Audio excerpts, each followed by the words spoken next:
The next point with respect to existence is that perception is contingent on a recognition of existence. This is probably one of the most important points, right?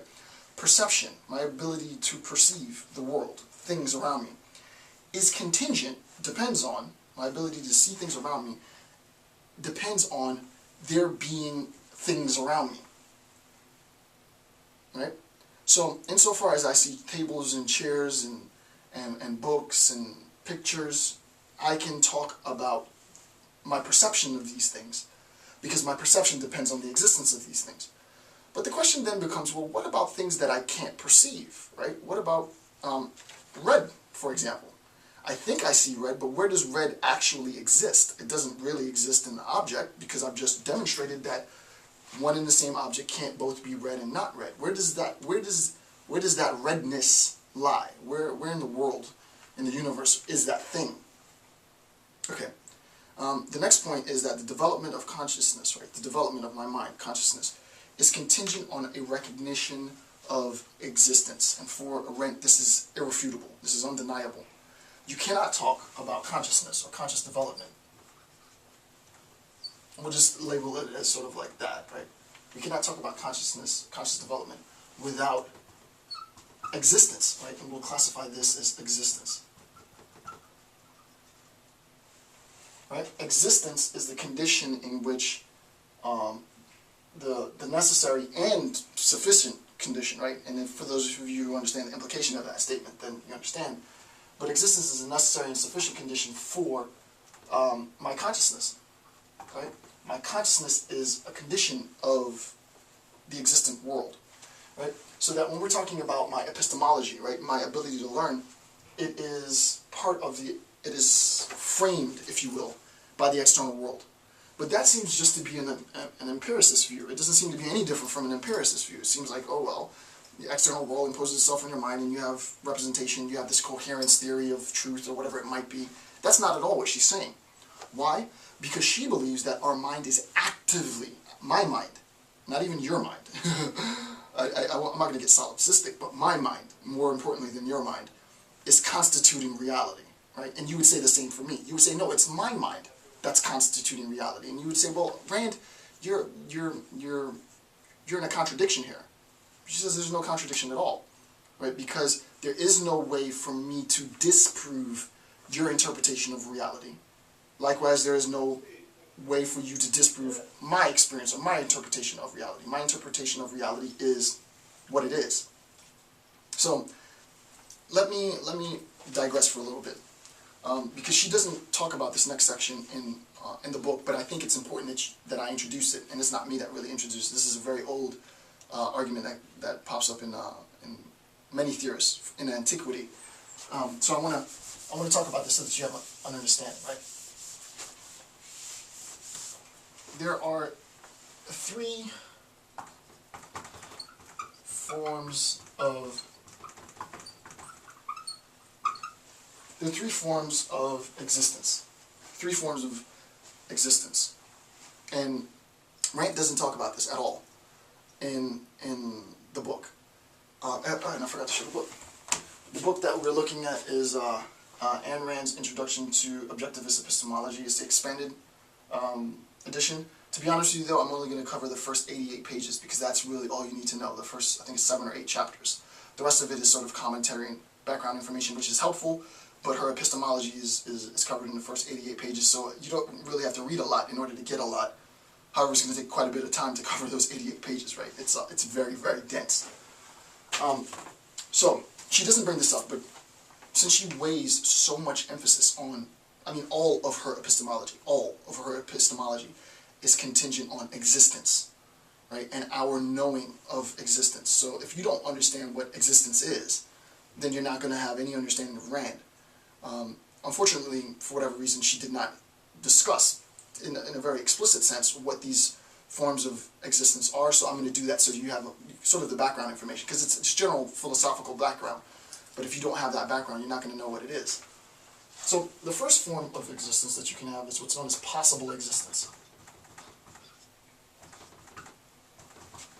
Right? You can have possible existence. Right? That's the first form of existence that you have. possible existence. And the example that I give is the 50-foot woman, right? The 50-foot woman, unicorns, nymphs, all of these things are possible existences, right? They don't actually exist, but they could exist, right? You can think of possible existence as contingent. And it's,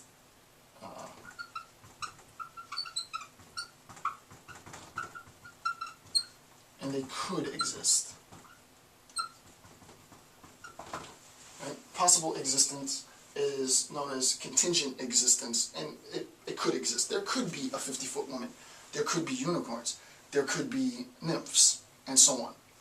I don't want to give you such a sort of remote idea. I'm going to give you something a little bit more grassroots. Imagine, for example, before polio, the vaccine for polio actually existed, there was a possibility that there was a cure for polio, right? It was a possible existence.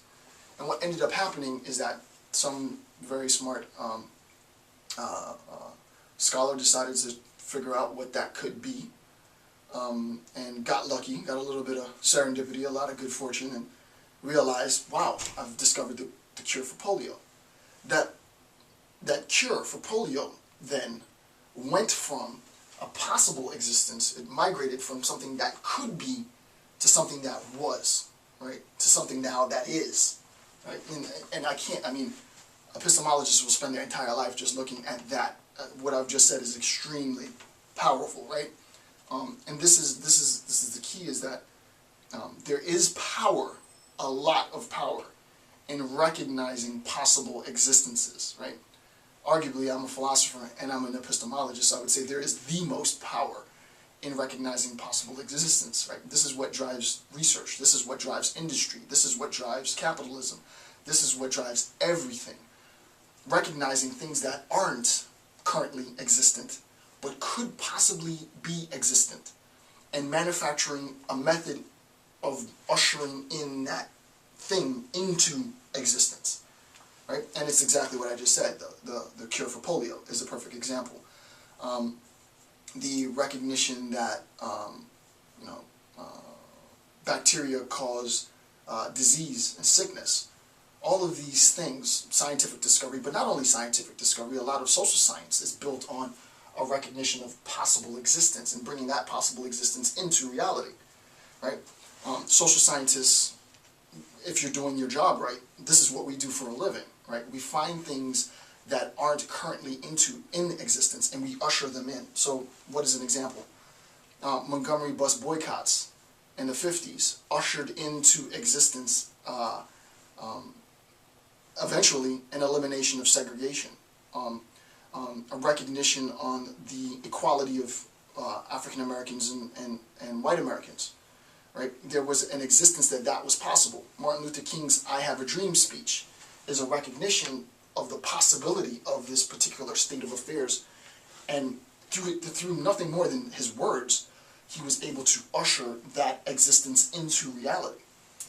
There isn't anything more powerful in this world, right, than making the non-physical physical. What you have to recognize, however, is that there is a mechanism in which you usher this possibility into reality. And it's not an easy thing to do. There's very, very few people who can actually do it. It takes years. This is what I do, right? Is attempt to find modes and methods of ushering into existence the possible. So though she doesn't say this, right? Rand doesn't say this at all. This is what's motivating her epistemology, right? Is this idea of existence, right? Everything is contingent on her objectivity, and her epistemology of objectivity is contingent on recognizing the existence of things. And in order to understand the importance of that, you need to know what those things are, right? The three levels, and that's why I'm doing this now. So the second level is what's known as actual existence. Right? Actual existence. And what is actual existence? Actual existence is me, you, us, the tree, the house, the car, stuff that's around us, right? Stuff that we see, right? Actual existence. Actual existence is it's obvious. It's actually boring from an epistemological standpoint. It's obvious, right? It's what you would call the known known, right? Actual existence is the known known. I see it and I'm aware of it. It's pretty mundane, it's pretty boring, it's a given, it's thrown, it's projected, it's right there. You define the actual existence by pointing, and this is called abstention, right? It's abstensively defined. Where is the cart? It's right there. Who is Mary? That's her. Where is up? It's that way. We know that relativity. I'm not going to talk about relativity right now, but roughly speaking, it's that way. So we know about actual existence, right? And it's defined by pointing. We can see it. And then the last form of existence is what's known as impossible. Impossible existence. So we have possible existence, actual existence, and an impossible existence. And what's an example of impossible existence? Some people might say that the unicorn, or the 50-foot woman, is an impossible existence, but they would be wrong. There's no contradiction involved in the unicorn or the 50-foot woman. It is absolutely possible that there could be a unicorn or a 50-foot woman. What's not possible, though? What's impossible is an object which is simultaneously both a circle and a square, right? Philosophers love to talk about the circle square, right? So an object that is simultaneously both a circle and a square at exactly the same moment in time. That's impossible. There is no such object. Another impossibility, a man who is both 6 feet tall and not 6 feet tall at the same moment in time, at precisely the same moment in time, right? And precisely the same person, right? You cannot both be 6 feet and not 6 feet tall at exactly the same moment in time. You might have been 6 feet one time in your life and now you're shorter or now you're taller, but you cannot both be at one and the same time, both 6 feet and not 6 feet. You cannot have an object which is both a circle and not a circle at the same moment in time. It doesn't happen. So, impossible existences.